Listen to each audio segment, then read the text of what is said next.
No, go in the house.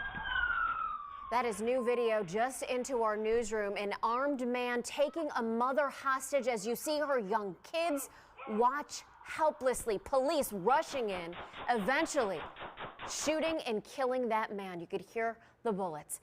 It is an unbelievable situation unfolding first in Elyria and ending, as you just saw, inside a home in North Olmsted. Thanks for joining us this noon. I'm Nicole Versansky. So it started when that man tried to rob a Brinks truck yesterday. Harry Boomer joins us live now with the breaking new information, Harry, and then that video.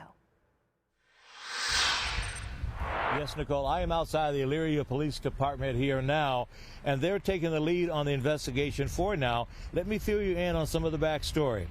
To take a look at that scary video you just saw, look at it again. It's worth looking at. This is Ring doorbell video. Watch as John Johnson comes running at this mother and 4 kids.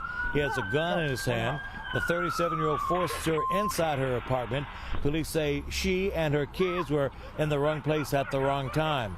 Seconds later, an Elyria police officer rolls up. He tells the 2 young children to go to safety.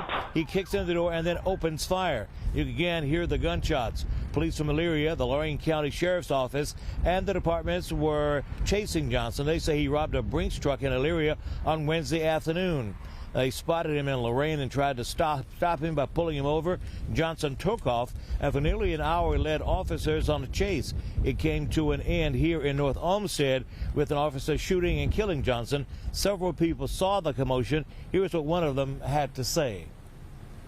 Suspect saw an opportunity to use her and her children as a hostage, and ultimately, which was the reason he was armed at the time, and you know, based on what I know at this point, that's why my officer had to use deadly force and to neutralize the suspect from causing harm to the innocent hostage and her children.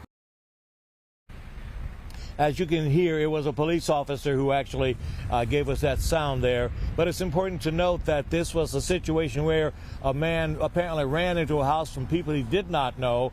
And then, of course, police came in after him with deadly results. I'll have more. I'll be going inside the Elyria Police Department to try and get more details for you. Have that for you at 3, 4, 5, and 6 on 19 News. In Elyria, Harry Boomer, 19.